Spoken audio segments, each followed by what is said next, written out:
সভাপতি, নেতৃবৃন্দ, সাথীরা, বন্ধুরা, আসসালামু আলাইকুম। আজ 30 ডিসেম্বর, 5 বছর আগে এই দেশে এই দিনে ইতিহাসের, বিশেষ করে গণতন্ত্রের ইতিহাসের সবচাইতে কলঙ্কিত অধ্যায় রচনা করা হয়েছিল। আপনারা জানেন, এর বিশদ সম্পর্কেও কারো ধারণার অভাব নাই। আমি এই ব্যাপারে বিস্তারিত কথা বলবো না। আমি প্রেসারের চেয়ারে বসেছিলাম, অনেকেই আসছেন, কথা বলছেন, তাই সবাই আমাকে জিজ্ঞেস করছেন, ভাই 7 তারিখের নির্বাচন তো হয়ে যাবে, কি বলেন আপনারা?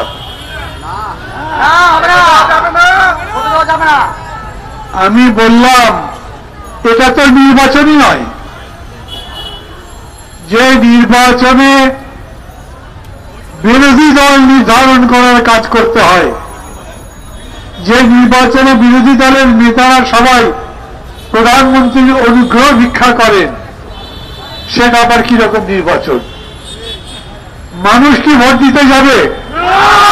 তার জবাব সবাই এইরকম যেমন বলে, গ্রামে একটা চায়ের দোকানে জিজ্ঞেস করেন, একই রকম ভাবে বলে, কই ভোট? আমরা তো কোনো ভোট দেখি না। বলি, কে আপনাদের কাছে আসে নাই? বলে না, আজ পর্যন্ত আসে নাই। ক্যান্ডিডেটদের যাওয়ার দরকার নাই। আগে তারা মনে করতেন নৌকা হলেও তো জিতবো। এখন অবস্থা এমন হয়েছে যে আওয়ামী লীগের মার্কা কেবল একটা নয়, নৌকা নয়, আওয়ামী লীগের মার্কার নৌকা, ঈগল, আরো 2-3টা আছে। এটা করে ভোট হলো? সেই ভোট আবার ঠেকাবেন কি? যে ভোট ভোটই নয়, সেই ভোট নিয়ে চিন্তা করার দরকার নাই। 30 ডিসেম্বর ওরা যখন ডাকাতি করেছিল, বাপরে কত খুশি বলেছে, আমরা তো নির্বাচন করে ফেললাম, কেউ ঠেকাতে পারলে? ওই যে বলে, আগের রাত্রে ব্যালট পেপার ভর্তি করা হয়েছে বাক্সের মধ্যে, পরের দিন ঘোষণা দেওয়া হয়েছে। আর এইবার কি হবে? খোঁজ নিয়ে দেখেন, সরকারি অফিস আদালতগুলো জেলায় জেলায়, নির্বাচনী কেন্দ্রে কেন্দ্রে বসে বসে কত ভোট কাকে দেবে তার লিস্ট বানাচ্ছে। ওইটা মানে প্রকৃতির নিয়মে যেরকম করে সূর্য উঠবে, সূর্য ডুববে, একদিন 7 তারিখ আসবে, 7 তারিখ সন্ধ্যা আসবে, রাত ভর টিভিতে দেখবেন কত মজবা বসবে এবং বলবে উনি এত ভোট, উনি এত ভোট পেয়েছেন। কিন্তু যদি বলেন জেনুইন ভোট কত বাক্স দেখতে চাই, ওটা তারা দেখাতে পারবে না। 30 ডিসেম্বর ভোটের নামে ডাকাতি করবার পরে আওয়ামী লীগ যে একটা গণতান্ত্রিক দল ছিল, সেটা একটা ডাকাত দলে পরিণত হয়েছে ভোটের। তার আগে 14 সালে যে ভোট করেছিল, তখন সবাই বলেছে এটা 420 নির্বাচন। প্রধানমন্ত্রী বলেছিলেন আমাকে নিয়ম রক্ষার নির্বাচন করতে হচ্ছে, আমি অতি সত্বর একটা নির্বাচন দেব। দেশের মানুষ বিশ্বাস করে নাই, বিদেশিরা কেউ কেউ মনে করেছিল। আমি এবার বক্তব্য রাখার জন্য আহ্বান জানাচ্ছি চলমান গুজরাট লড়াইয়ের রাজপথে বীর সেনানী, গণতন্ত্র মঞ্চের বর্তমান সমন্বয়ক, গণসংহতি আন্দোলনের প্রধান সমন্বয়কারী, সংগ্রামী জনতা, জুনায়েদ থেকে সংগ্রামী জনতা শূন্য বক্তব্য রাখবেন।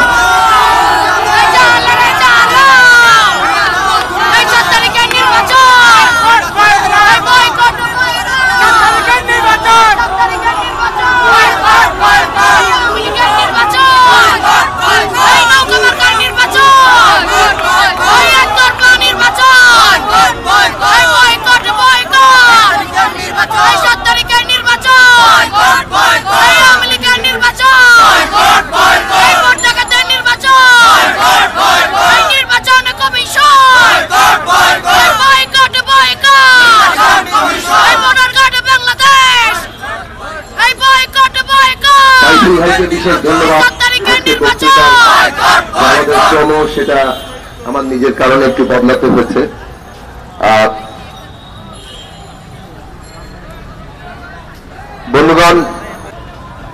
আমাদের মঞ্চের নেতৃবৃন্দ, বিশেষভাবে নাগরিক ঐক্যের সভাপতি জননেতা মাহমুদুর রহমান মান্না, জাতীয় সমাজতান্ত্রিক দল জেএসডির সাধারণ সম্পাদক জননেতা শহীদ উদ্দিন মাহমুদ স্বপন এবং আমি নিজে একেবারে মঞ্চের প্রথম সারির নেতৃত্বের তিনজন, আমরা 2018 সালের 30শে ডিসেম্বর যে নির্বাচন হওয়ার কথা ছিল, যেটা 29 তারিখ রাত 12টা থেকে শুরু হয়েছে, আমরা তার প্রত্যক্ষ সাক্ষী।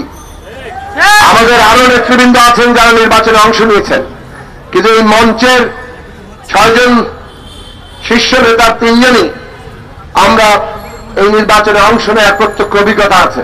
যারা আসম আব্দুর রব তিনিও নির্বাচনে অংশ নিয়েছিলেন। নির্বাচনের আগের রাতে 12টার পর থেকে বিভিন্ন এলাকায়, এই বাংলাদেশে আমরা সবাইকে কম বেশি চিনি, একটু খোঁজ খবর নিলেই কারো না কারো কেউ পরিচিত বেরিয়ে আসে। ফলে যারা প্রিজাইডিং অফিসার হচ্ছেন, সহকারী প্রিজাইডিং অফিসার হচ্ছেন, এমনকি রিটার্নিং অফিসার, সহকারী রিটার্নিং অফিসার, তারাও আমাদের পরিচিতদের মধ্যে অনেকেই ছিলেন।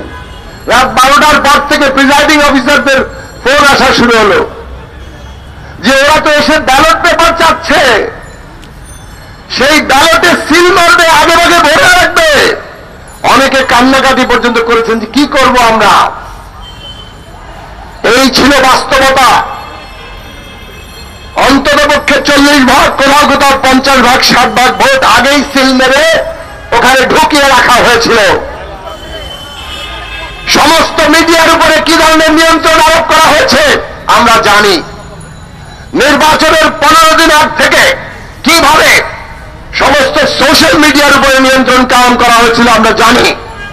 কারো অ্যাকাউন্ট হ্যাক করে, যেমন আমাদের দলের অ্যাকাউন্ট হ্যাক করে সেই দলের পেজ থেকে তারা আওয়ামী লীগের পক্ষে প্রচার শুরু করে দিল। এইগুলো তারা ঘটিয়েছে। আর রাষ্ট্রের আইন শৃঙ্খলা বাহিনী কিভাবে সারা বাংলাদেশে তারা এমন দাপট দিয়ে বিরোধী দলের উপরে, তাদের প্রার্থীদের উপরে, তাদের সমর্থকদের উপরে হামলা করেছিল, যাতে মানুষ বুঝে গিয়েছে 15 তারিখের এই নির্বাচনের 15 দিন আগেই যে এই নির্বাচনে কেউ ভোট দিতে পারবে না। কিন্তু ভোট তো দেখাতে হবে। তার আগের রাতেই ভোটের সিল মারা, এই যে ব্যালট পেপারের সিল মারা এবং সেগুলো ব্যালট বাক্সে ঢোকানোর কাজ হয়েছে। বিবিসির অল্প ফুটেজেই, যেটা সারা বাংলাদেশের চিত্র ছিল, যে সকাল 8টার আগেই ওই ব্যালট বাক্স অর্ধেক ভর্তি, সেটা নিয়ে তারা নির্বাচনের বুথের দিকে অগ্রসর হচ্ছে। এইভাবে তারা আগের রাতে ভোট ডাকাতি করেছে।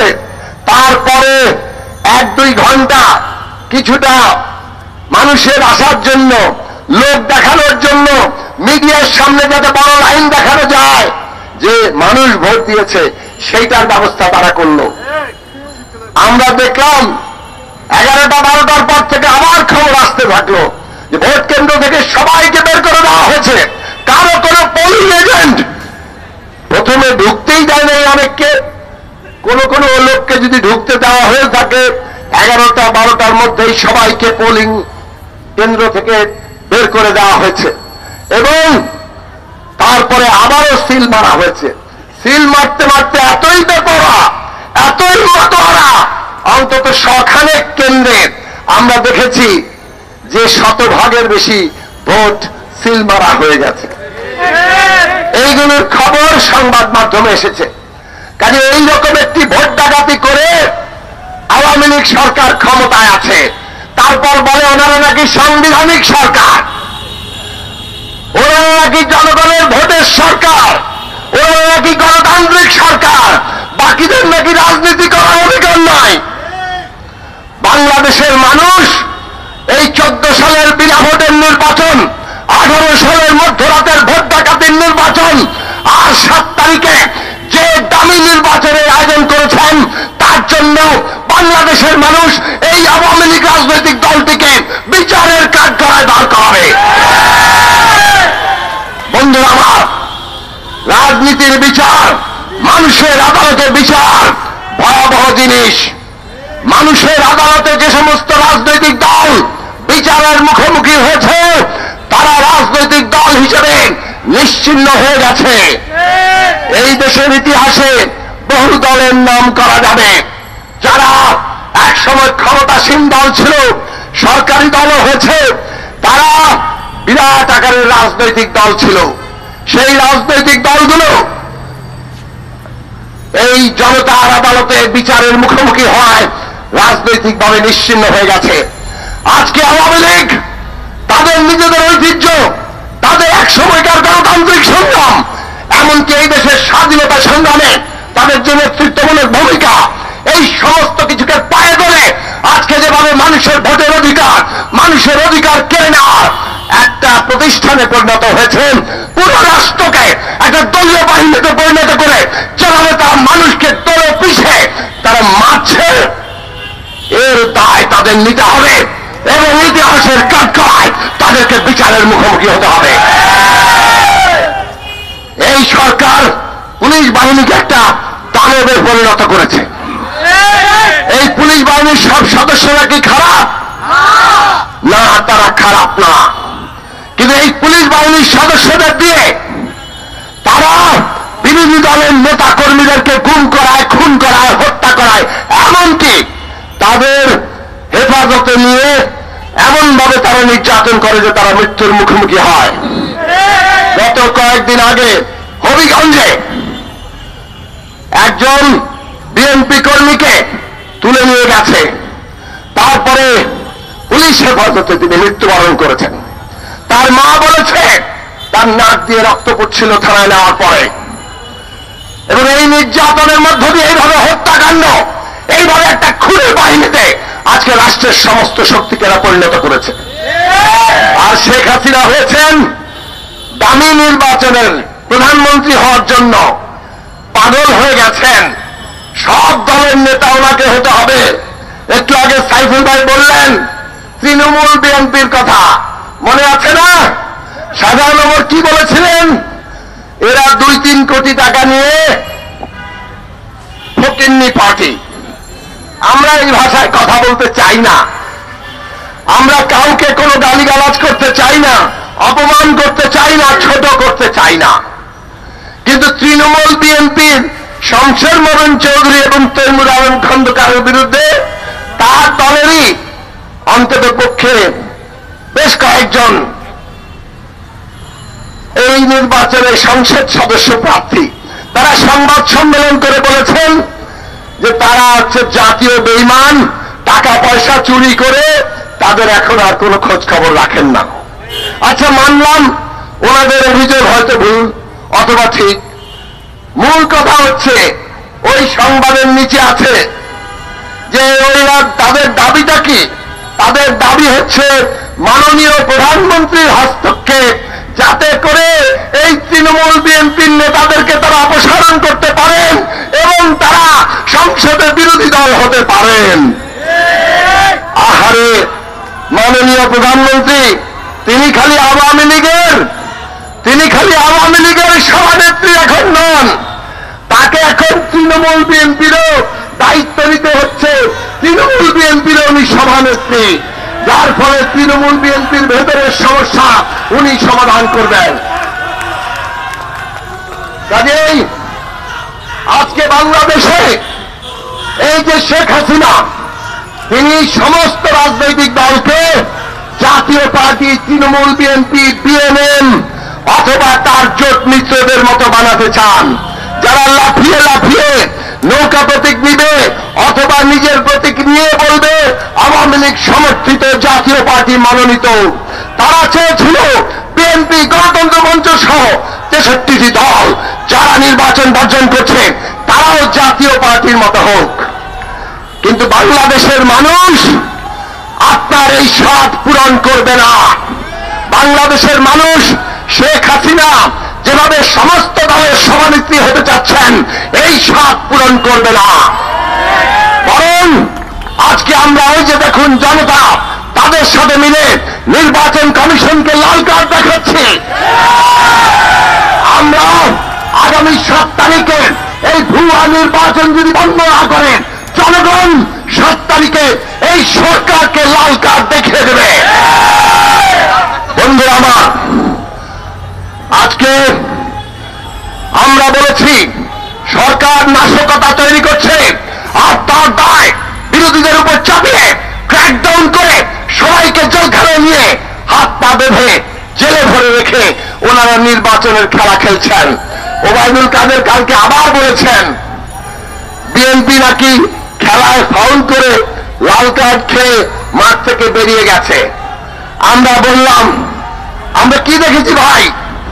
আমরা দেখছি ওনারা বিপক্ষ দলকে স্টেডিয়ামের মধ্যে ঢুকতে দিচ্ছেন না, ওনাদের সমস্ত বাহিনীগুলো বিরোধী দলের হাত পা বেঁধে জেলে পুরে রাখছে, আর ওনারা একা একা গোল দিচ্ছেন।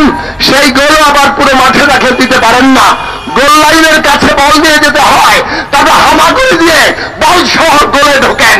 এই হচ্ছে বায়ু কল্যাণের খেলা। ওবায়দুল কাদের সাহেবদেরকে জনগণ যখন তার প্রতিরোধের মুখোমুখি করবে, তখন ওনাদের এইসব খেলা মানুষ তাদেরকে দেখিয়ে দেবে।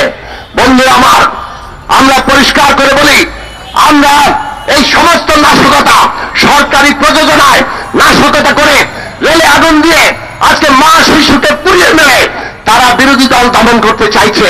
এর মুখোশ উন্মোচন করার জন্য আমরা বলছি, আমাদের আন্দোলন অহিংস আন্দোলন, আমাদের আন্দোলন জনগণের উপর ভিত্তি করে, জনগণের শক্তির উপর দাঁড়িয়ে। আমরা বলছি, আপনারা 7 তারিখে ভোট কেন্দ্রে যাবেন না। বাংলাদেশের কোন দেশপ্রেমিক নাগরিক 7 তারিখে ভোট কেন্দ্রে যেতে পারে না। এই আওয়াজ সারা দেশের কোনায় কোনায় চলে গেছে। সরকার ভীত সন্ত্রস্ত, আর সে কারণেই এখন ভয় দেখিয়ে সারা বাংলাদেশে নিজের দলের কেবল লোক নয়, বিরোধী দলের সমস্ত লোকজনকে তারা ভয় দেখাচ্ছে। জোর করে তারা ভোট কেন্দ্রে আনতে চায়। তাদের এই ষড়যন্ত্র রুখে দিতে হবে। আপনি আপনার নাগরিক মর্যাদা রক্ষা করুন, ভোট কেন্দ্রে যাবেন না, এবং এই প্রতিরোধের মধ্য দিয়ে এই সরকারের বিদায় হবে। সেই লড়াই গড়ে তোলার আহ্বান জানিয়ে আমি আমার বক্তব্য শেষ করছি। সবাইকে সালাম, শুভেচ্ছা।